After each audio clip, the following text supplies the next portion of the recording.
and I hope you guys are still, still have your energy because the next speaker that we have is going to talk about a little bit about, unlocking the universal creativity, something that I'm interested in as well.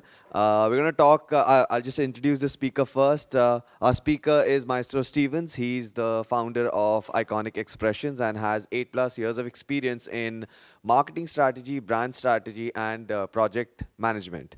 So, guys, this is one person who has been using technology and has been making his life easy, life, cooking, and traveling easy through technology and strategy. So, put your hands together for Maestro. Maestro, please. We would love to have you on stage. Over to you. Thanks. Thank you. All right, hopefully this clicker is going to be clicking, because I've seen some people have some trouble with their clickers. So we going to see. Like, you know how they say the math ain't mathing? If the clicker ain't clicking, something ain't happening. We going to figure it out. So I'm going to have a different approach to my presentation, to my session. It's going to be a little different than probably what you're used to. I've waited a long time to have this opportunity. This is actually a dream come true.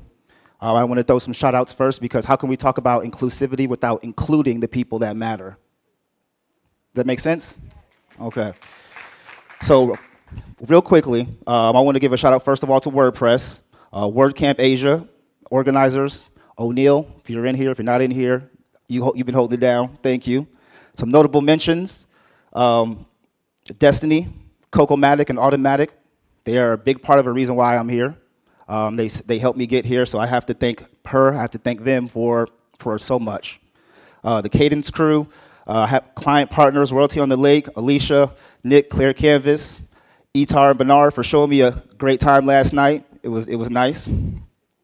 Vickis with InstaWP, I wouldn't be able to have the platform I have without his hosting and his solutions.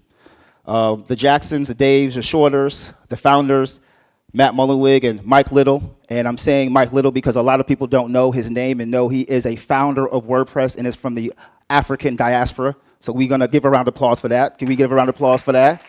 Thank you. My team, Limuel and Dessa, I wish they could be here. The irony is my two employees have been working with me for about 2.5 years, and they live in the Philippines. And I told them when they started working for me, one day I was going to meet them in person. Tonight or tomorrow, I'm hoping I can make that dream come true, because as we say where I'm from, they're right around the block. Now, I know that doesn't mean they literally around the block, because they're probably a water away, but we say, hey, that person's right around the block. You know what I'm saying? Hey, that's down the street. Then it's 5 blocks later, 20 blocks later, and you finally get to your destination. So I want to thank them for everything. They've been holding it down. My family, my mom's side, the Shermans, and my dad's side, the Stevens, and my daughter, Yadira, she is a big part of everything of why I'm here today, and I'm going to leave a legacy for her.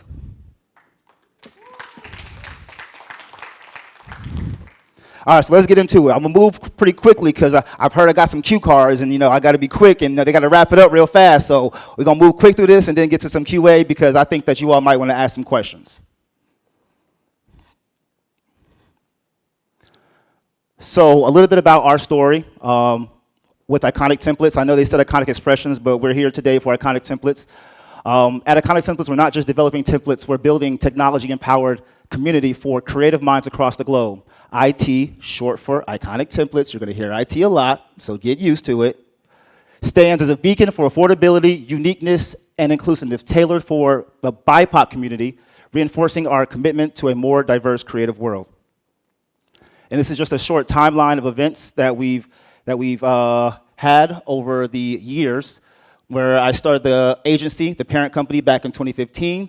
We built our first WordPress websites for clients in 2020. I founded Iconic Templates as an MVP in 2022. I was a founder, I spoke at WordCamp as a founder, representing my company at EU and US.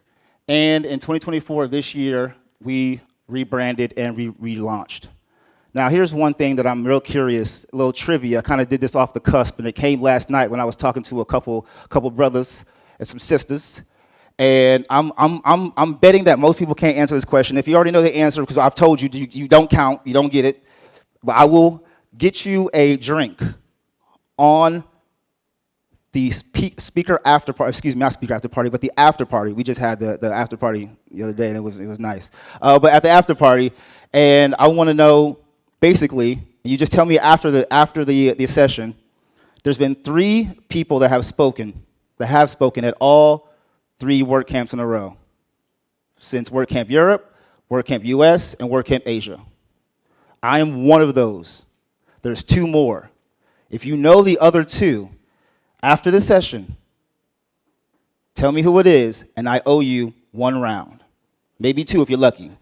I owe you 1 round. Okay? Again, the people who know the answer that I've told that we talked about this, you don't count in this situation. Again, 3 speakers, I am 1, and I'm very proud of that. There's 2 more. I want to see who can guess. So I won't go too much into my story since we got a little bit of an introduction. But for the most part, outside of the strategy, the development, the project management, all the blah, blah, blah, blah, blah, blah, blah, blah, blah. Outside of that, I really cherish fatherhood, and I love the simplicity that not only technology brings, but knowledge brings. Life can be a lot more simple if you're willing to educate yourself, if you're willing to learn something. So when it comes to that, I'm a big fan of that. And the culinary arts, AKA me being a chef in another life, not in this life, another life. Literature and music and travel are a big part of my biggest passions. And that is my baby girl right there. I was there when she was born. And I'm going to hopefully be there for the rest of her life. So quickly, the agenda. Part 1, we talking accessibility. Part 2, a community and the culture. Part 3, design it with purpose. And then, as I was told, see, they didn't know I put that in the thing. They said, Maestro, you got to wrap it up when we put that sign up. You got to wrap it up. So I said, okay, I'm going to wrap it up. All right, talking accessibility. So let's just go over some preliminary or some housekeeping things when we're talking and defining accessibility for WordPress. It's people with visual impairments, blindness, low vision, people with hearing impairments, deafness and hard of hearing, people with motor disabilities, limited dexterity and coordination, limited strength or range of motion, people with cognitive disabilities, learning disabilities, attention deficits. Then we also have people with speech disabilities, alternative communication methods, visual cue needs, older adults and temporary disabilities, age-related impairments, injuries, or short-term medical conditions. Now, I want to pause here because of the fact that there was a speaker that came before me today, and he presented, and he is the expert when it comes to more of the accessibility stuff. So I give Joe a shout out for that. So I'm not going to do that part. I'm going to take a little bit of a right turn, left turn, 360, whatever you want to call it. We're going to go somewhere. I'm going to move the goalpost. Normally we don't move the goalpost, but today we're going to move the goalpost. It's not a bad thing. So we know that accessibility is important because it powers 43%. Now, there's some people in here right now that are going to say, no, Maestro, it powers 44, 43.2, it powers 42.1. I don't care. It powers, you know what I'm saying? It powers the world, like electricity. However, that's why accessibility is so important. So when we're thinking about accessibility for diverse communities, we're talking about the cultural vibe. As the kids say, you got to vibe with it. You got to vibe with me. We're talking about UI and UX, user interface and user experience. And we're also talking about how it actually responds. Not it being responsive, but how it responds. How do people respond to it? How do people respond, or how do it respond to people? So contrast and color. This is huge when it comes to making things accessible and also inclusive, because the type of colors that you use are representative of the culture, the mission, your vision and values. Keyboard navigation. Can somebody navigate the website with just the keyboard? Screen reader friendly design. Can your website or your app be read with a screen reader? Maybe you're using something on the browser, like an extension, And it needs to be able to read the text. That way people who have disabilities can still get the content and still get the information that they need. Responsive and mobile friendly. We know this. We are using phones, cell phones. You saw me read my notes. People are looking at content and looking at websites on phones or looking at it on tablets. So it's not just desktop, but it's everything else. Representation and inspiration. That's also really, really important when it comes to people believing and feeling like it was made for them, it's meant for them. I bet most people in this room don't know, and I just learned it from one of the language translating plugins, that most people won't buy unless it's in their native language. And there's data out there that shows and proves that most people want to see themselves when they are purchasing or when they are viewing or when they are engaging or when they are browsing. They want to see parts of themselves that encourages them to make a decision. Representation is huge. So this is me playing around instead of being boring. I call it getting styling on them. Y'all might call it design, custom design. You got to style on them. This is the classic customizer. And you know, when you're styling on them, you're adding colors, you're adding your headings, you're adding your backgrounds. This is the full site editing version of the same thing, depending on which route you want to go. You still got to style on them to make it accessible. Part 2, a community and the culture. So we went from the accessibility aspect of things to now talking about us, the people. So what is community? The WordPress community is a global collection of developers, designers, and content creators working together to evolve and support the platform.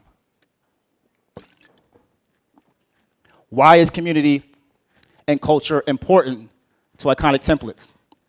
Community is vital to iconic templates because it fuels creativity and inclusivity, ensuring our platforms continuously resonate with diverse audiences. Engaging with communities allow us to gather unique insights and feedback, driving innovation and fostering a sense of belonging of diverse creators, among diverse creators. So tips for contributing to the WordPress community. Active participation, meetups, online discussions, shout outs to Black Press. Content creation and blogging, storytelling, creating content. Contributing to open source projects, like contributing to code, offering design inputs, testing for bugs. Leading or participating, you can initiate, you can join, or you can engage, or you can do all tweet. That's how my daughter talks. She says, tweet, daddy. Like tweet, like the tree? No, tweet. Design it with purpose. Part tweet. I brought it back. See how I brought it back?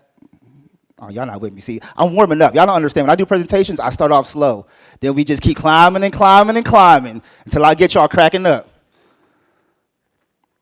So, if you're going to design it with purpose, you got to think about what is going to be some of the foundation of your design. What is the foundation of the tools that you're using? Now, I know, it can be a little controversial when it comes to what you use, because we all use different things. Block themes and core blocks. I'm starting to learn more about why they're important and how useful they are when it comes to building a lean site. Like lean. Okay, y'all ain't ready yet. So, 2024 theme we have here. We have our theme. We have our design. Now, here's another thing, too. I got a little bone to pick. I got a little bone to pick. Like the bones that I was picking out that duck. You know, it's not, oof, it has some bones in it. But it was good, though. We often use a lot of words interchangeably. It's very confusing in WordPress. It makes it very hard to bring new people in, to educate new people, because we use these different things like blue is green, but green is blue, but yellow is well, okay, I don't know what yellow is anymore.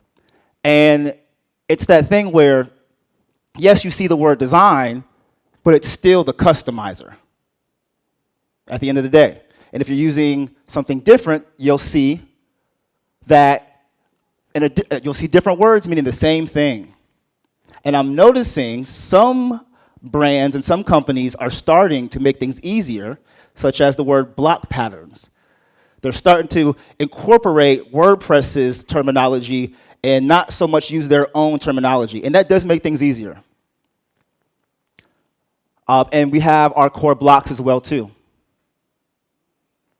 So now we have classic themes and third-party blocks.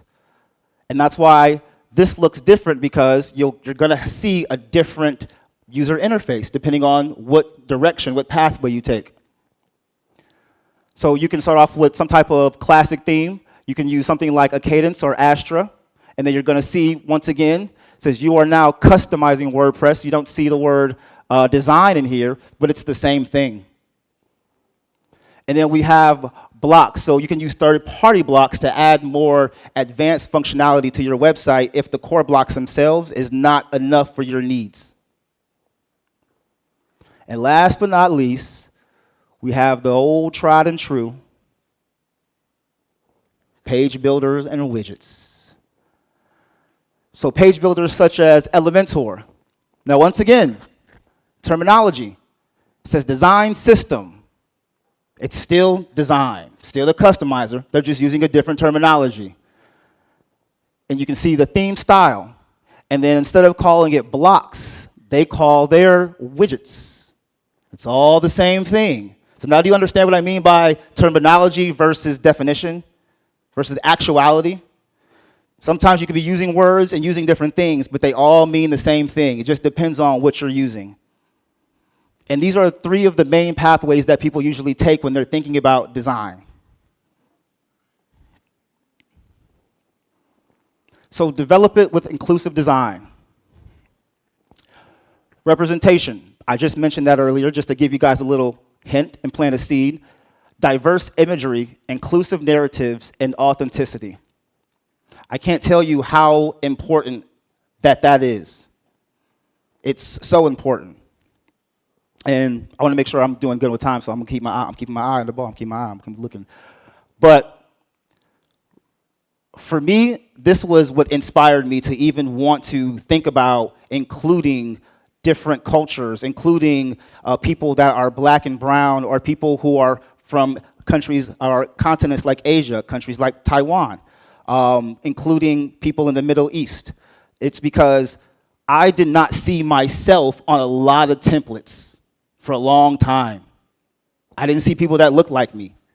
Now, most people will say, well, what's the problem with that? You're just going to take the content out anyway, maestro. Why are you getting all bent out of shape? I've literally been told that multiple times. But I just told you in the beginning that representation matters. I see people all the time. Sometimes if the images are so good, they just keep them there. So representation of how you use images, it makes a big difference. Same way aesthetics do. Culturally rich palettes, accessibility focused, and emotionally resonant colors. Then we have transparency, clear design, origins, open feedback channels, and ethical practices. Inspiration. What did you use to inspire you to create what you've created? Global design influences, BIPOC creators spotlight, future-focused trends. And a real quick story on this particular part here, because this was something that really did give me a lot of inspiration and help my team get inspiration when it came to creating our design and creating our layout and creating our theme. One of my favorite artists is Jay-Z, as you can see here. For a long time, when we started this mission, I didn't know who I was. My identity was not completely carved out. And so if you use Wayback and you went to our website, you'll see that we have a whole bunch of colors. Now, I didn't know this back then, but I promise you one day this is going to be a famous story, because this I can't make this up. I didn't know that the choice of the colors that we chose were reflective of me not knowing or believing or being who I needed to be. Meaning we had a whole bunch of colors. Notice you don't see a whole bunch of colors now. That's because a year and a half later, through a lot of, I'll say prayer and other things, I was able to focus and say, you know what, I'm going to make a decision to just be myself, which I believe a lot of you have done as well too.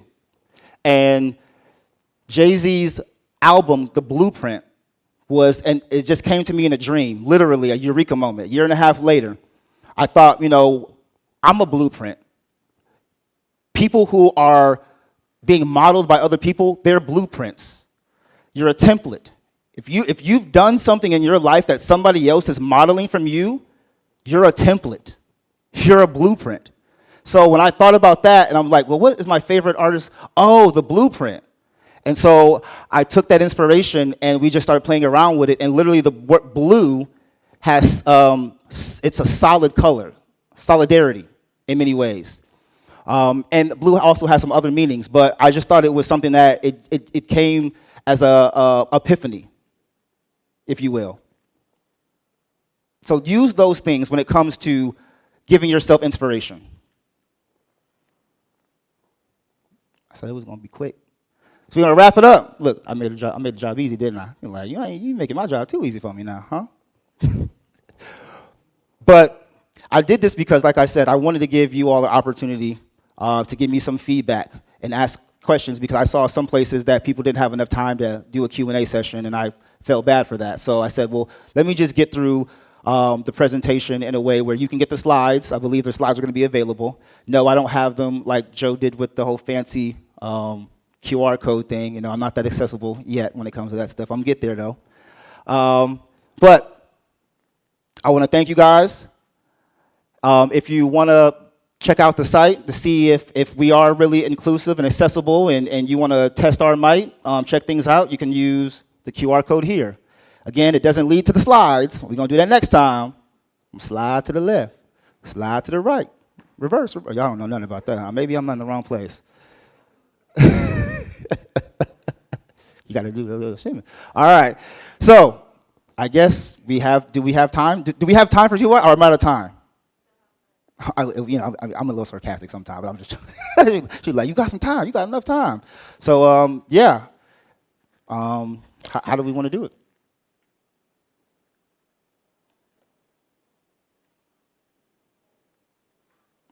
Not everybody at once now. I know nobody wants to be the first person. So, he's just making my job easier as well. I mean, I was the one who's supposed to take the questions out here, but I was just sitting out there mesmerized by his talk. I was trying to let you chill. Man. Anyone who has questions, okay, we've got questions, so please go ahead.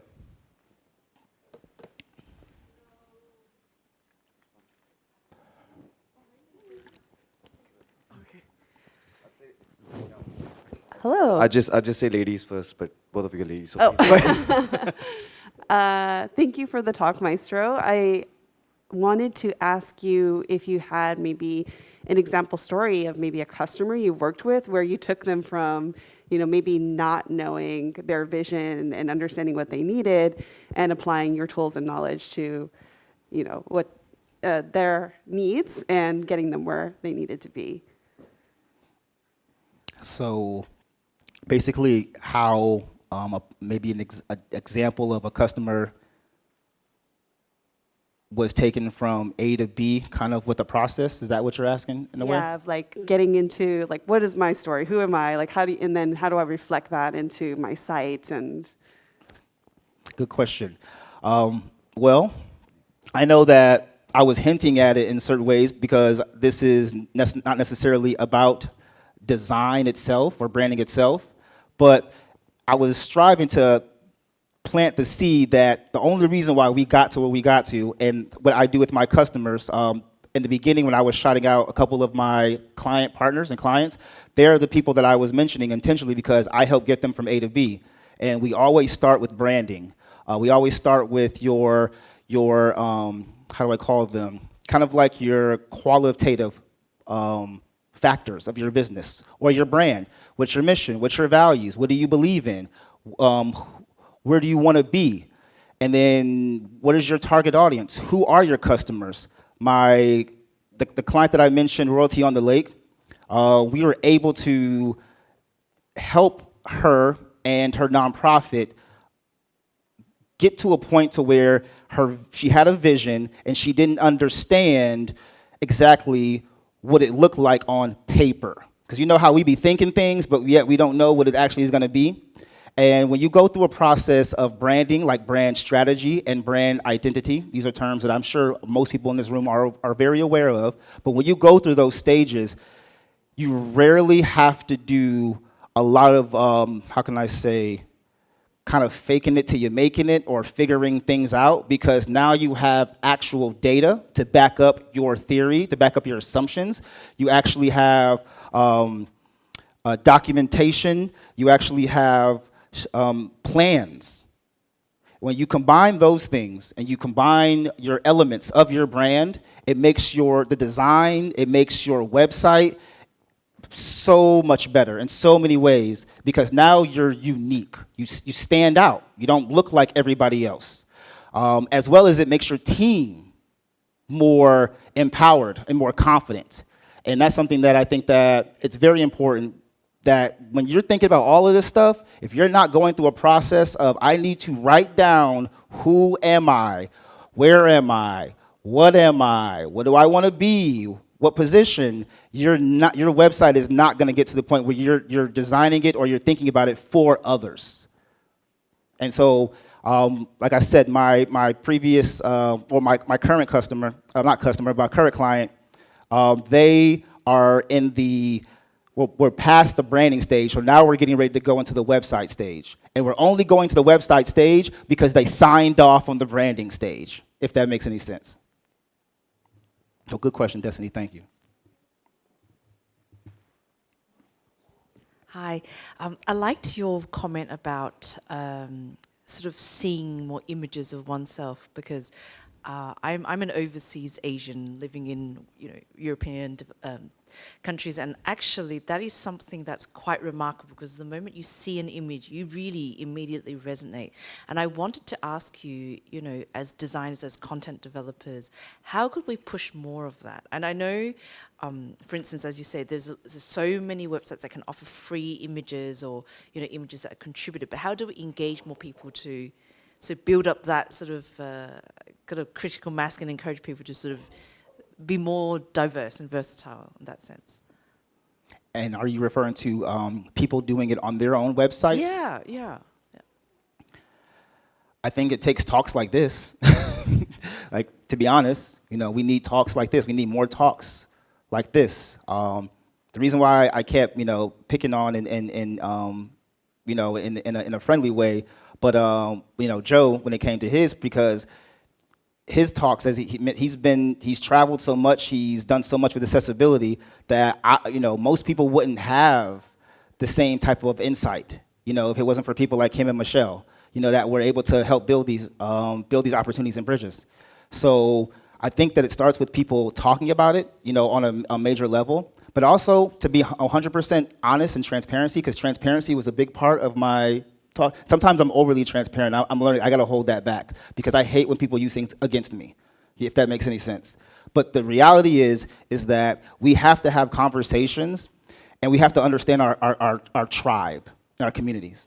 And that's something that, without going into too much detail, I learned that in the past month, I was talking to the wrong group of people. And that's why I was getting a lot of misunderstandings, I guess, per se. It came in different forms. I'm keeping this, family friendly, you know what I mean? But it came in other forms. But when I said what you just said to these people, the wrong tribe, they didn't like that. That's why I said a year and a half ago, if you way back my my brand, you'll see that the colors are all over the place. It was because when I tried it, I got discouraged, and then I said, you know what, I'm going to make something for everybody. And then a year later, I was like, you know what, no, I'm not doing that. I'm making something for specific people. And I will take whatever it's going to come, whatever hurt, pain, anger, people, I'm going to take whatever it comes to do this, because that question you just asked is why I'm here today. And the only reason why I got to the point that we are, as when Destiny asked about the branding, I had to understand who I was. before I can even show pictures of what I look like, what I should look like, and what you should look like. Does that make sense? Did that answer your question?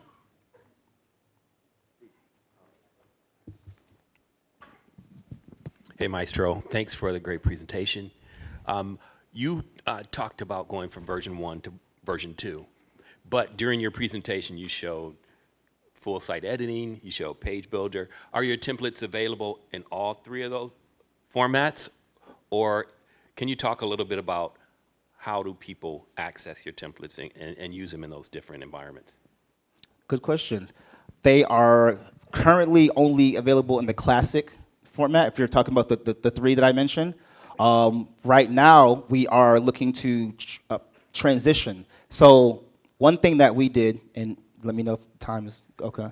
One thing that we did is I named the, so I'm gonna drop some gems on y'all. Trademarking is real. Like, y'all, if you're gonna come up with a trademark, okay, if y'all don't know, I mean, especially, I don't know if trademarking is in every country, but it's very important to trademark your ideas. I promise you, because you will be going, you'll have to change things up later on. The reason why I'm bringing that up is because I wanted to create a terminology called universal theme. I found that I couldn't use universal theme because Universal Studios stole every version of the word universal. So the lawyers told me, hey, you kind of picking the battle, you might lose, even though I'm a mighty man. But I can't beat the world, you know? Scott Pilgrim traversed the world, but not me. That's another joke. I don't know if y'all know the movie. But so when it comes to our themes, I wanted to create a unique way of saying, hey, we have one style to fit all these different types of pathways, meaning we're going to use one plumber theme, you know, or one restaurant theme, whatever. And it's going to be in Classic, it's going to be in the Page Builder with Elementor, and it's going to be with the WordPress, the block editor. So a person can say, you know what, I like the look, but ooh, I don't use that tool though. Man, now I can't use that look. That was a problem that I started noticing in the community. I like that look, but I don't use that tool.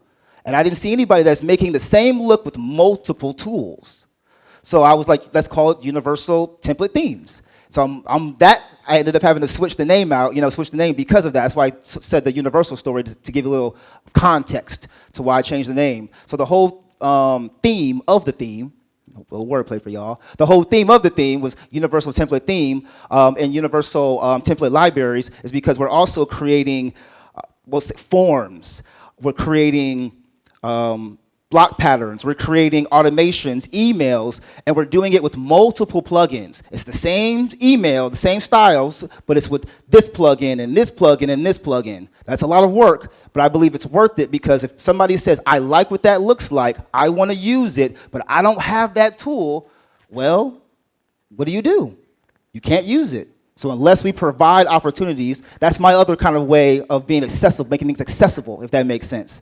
And you help define accessibility in different ways, and I just wanted to help extend that.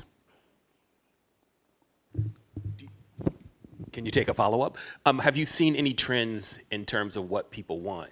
I mean, are they preferring your full site editing versus your page builder? From version 1 to 2, do you see any trends forming? Only because we only have at least the themes. The themes templates, we only have those in Classic. I haven't seen anything from the version, not with that yet. I'm excited to see what that's going to look like in this next year, but not yet. I haven't seen anybody say that only because we haven't provided them in different ways.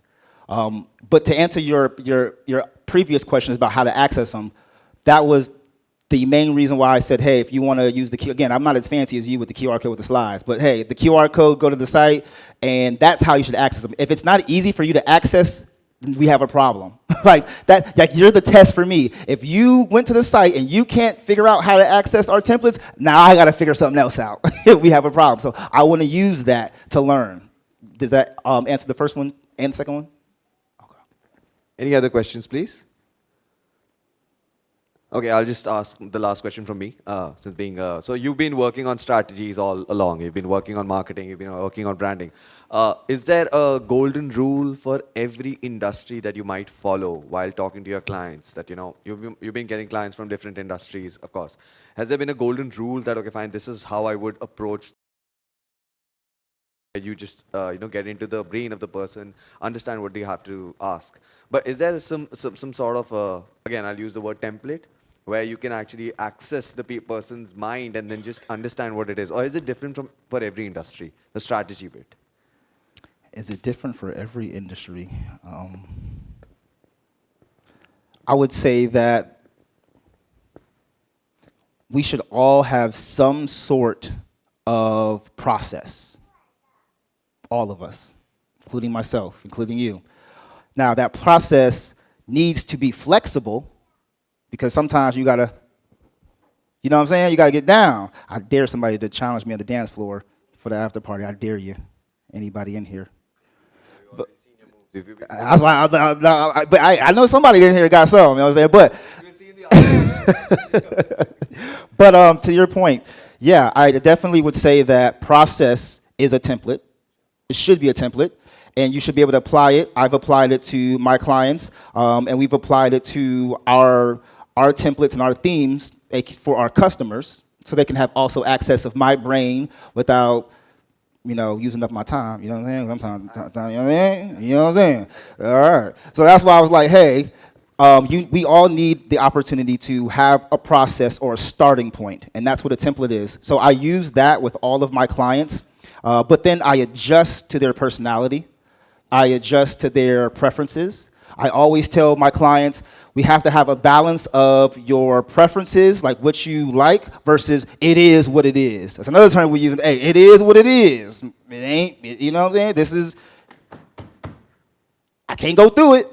It is what it is. It's just it is what it is. So you have to combine the it is what it is with their preferences. And that's a hard thing to do because a person likes what they like. And they will hire you or bring you on board, no matter what it is that you're doing, whether it's designing, developing, whether it's consulting, whatever it is that you do, they'll bring you on board, and then they'll fight you. They'll fight your information. And I always tell people, I don't want to have to fight you to fight for you. Does that make sense? Dropping some gems on y'all now. No, that's my quotable right there. Tag me to that one.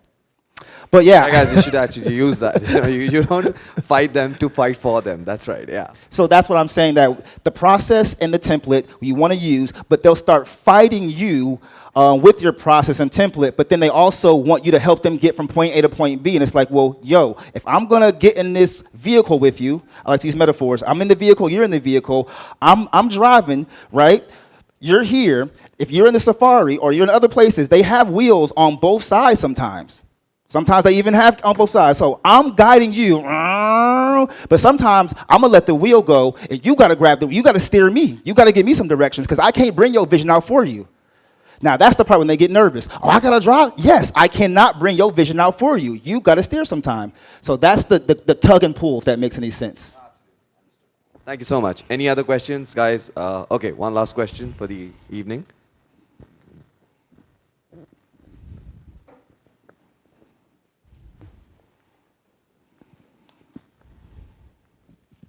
Hi, Maestro. I'm a freelancer and I build websites for my clients. But I'm not a professional designer. I self-taught design from watching YouTube videos. So the one thing the one problem I have is like my design looks too generic. I make sure all my websites follows the principle of design, like hierarchy, white spaces, and like contrast, etc. But this makes my website looks too generic. So my question is, what's the mindset to have to break the rule while remaining aesthetically appealing? What's the mindset to break the rule while remaining aesthetically? Okay. It's a good question. That word generic, and I'll make this quick, but that word generic, it's an interesting term because I go back to, I like to connect people's questions together. So I'll go back to Destiny asking for the example with the client. And Alicia, don't kill me. You know what I'm saying? You gave me permission now to go ahead and shout you out. But she called our designs generic when we first were creating her, we'll say, creating her inspiration. So there's a term that I got from Chris Doe. He is with the future, and he is one of my favorite, I call him my distant mentor. He has a term called stylescape. I'm giving you some example right here, right? So what we did when we did our stylescape, and I had to learn through our process, when we did our stylescape, I intentionally started the stylescape generic. Now, why would I do that? She called it cookie cutter. Remember, the words are interchangeable, right? Oh, this is cookie cutter. This is generic. I had to explain to her that's done on purpose because I've made the mistake of getting too detailed going into a design with stuff, and then the client or the person is like, no, I don't like that when it comes to their brand. So starting generic, like my bunny ears, generic, quotations, it's necessary because if you go too detailed too fast with anything, you won't give it room to grow and think about other things, as they come along. As well as, do you watch commercials? Okay, that wasn't a trick question. That was a real question. I don't know. You know what I'm saying? But commercials, if you notice, no matter what country you're in, where you're from, they use a lot of, as we call it, corny concepts, right? Corny. People are like, man, that's corny, man. Like that's not cool. That's a little weak. That's a little whack. I'm trying to think about a whole bunch of different terms to say corny, right? But they say things like that. But yet those commercials make so much. They get us our attention. They make so much money. They do so much. So I'm trying to give you a context, an example of. I get what you're saying where you want to have more of a understanding on how do I make my designs more unique and appealing, fresh, hot, all those terms, right? I'm trying to use, I'm 37. I know I look young, but I'm a little older now. But those things, you got to combine the two.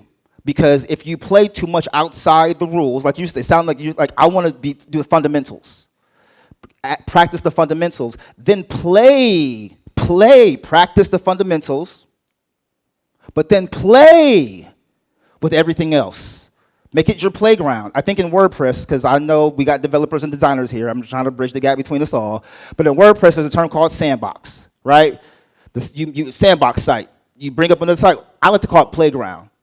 Because when I was a kid, we were at the playground and doing the little things and swinging. So I like to where they have at the playground your generic or your certain things, but then like we look at it as, well, what's so fun about that? But a kid's so imaginative, they're able to like turn a little box into their, a spaceship. But the box is generic, isn't it? So if you're following me and understand what I'm saying, I'm striving to give you context to where generic and cookie cutter is not bad if you're following the fundamentals, but you're also adding your little taste. What they would say, put some hot sauce in that bag. You know what I'm saying? You got to put some, you use hot sauce? No hot sauce? What sauce do you use? You're like, I don't use no hot sauce now. I don't use sauce. No sauce? No. Man. I wish I had some sauce for our lunch today. I was like, I need some sauce and salt and pepper. You feel me? Woo. Oh, okay. See, now you're giving me more information. Now I'm starting to see more, understand more. Well, I would definitely say to wrap it up, utilize that generic or that fundamental approach. Keep that fundamental approach intact, and then play around with other things. Get messy with it. See, I think let me know if I'm wrong, but are you afraid to get a little messy with things? See, it's okay. I'm an what do they call? I have OCD. I have a small sliver of OCD myself. I do. I can't help it. But I'm okay with getting messy. I'm okay with doing this stuff because I know that it's not just entertaining. It's helping people understand the information, want to intake the information. But I believe that once you start doing things in your regular life, it'll translate to your professional life. Does that make sense? All right, guys, thank you so much. And a huge round of applause for Maestro. And we got a token of appreciation for you for being so amazing. And anyone who wants to challenge him on the dance floor, he's here at the after party. Plus, All right, brother. Thank you so much. I appreciate you. Thank you. And do you mind if I get a picture, like the thing? Yeah.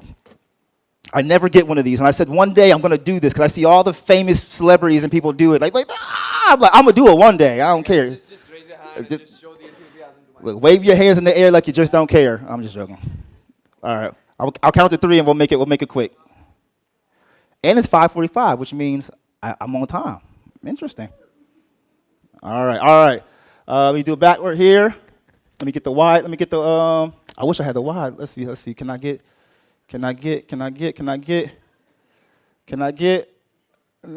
I can't get. All right, I can get most.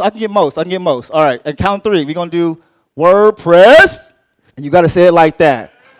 If y'all don't say it like that, we're doing it again. That's what my mama said. Listen, if you do it right the first time, you don't gotta do it again. All right, 1, 2, 3. Great job. Thank y'all. I appreciate y'all.